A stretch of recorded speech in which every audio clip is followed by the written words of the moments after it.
моих маршах. Вот какой рассеянный жил человек, рассеянный на улице бассейна. Сел он утром на кровать, стал рубашку надевать, в рукава просунул руки, оказалось, это брюки. Вот какой рассеянный с улицы бассейной. Надевать он стал пальто, говорят ему, не то. Стал натягивать гамаши, говорят ему, не вашим. Вот какой рассеянный с улицы бассейной. Вместо шапки на ходу он надел сковороду. Вместо валенок перчатки натянул себе на пятки. Вот какой рассеянный с улицы бассейной. Однажды на трамвае он ехал на вокзал и, двери открывая, вожатому сказал: глубоко уважаемый, вагоноуважатый, вагоноуважаемый, глубоко уважатый, во что бы то ни стало, не надо выходить, нельзя ли у трамвая вокзал остановить? Вожатый удивился, трамвай остановился.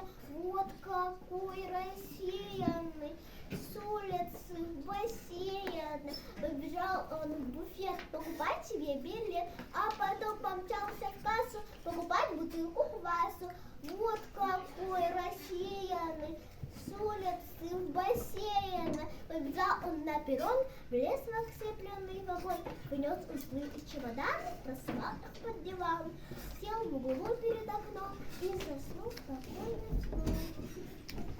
Это что за полстанок? Закричал он с позаранок.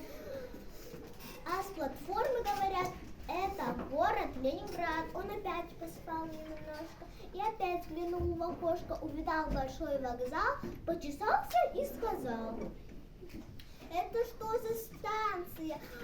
Балагоя или Поповка? А с платформы говорят, это город Ленинград. Он опять поспал немножко и опять взглянул в окошко, увидал большой вокзал, потянулся и сказал: это что за станция?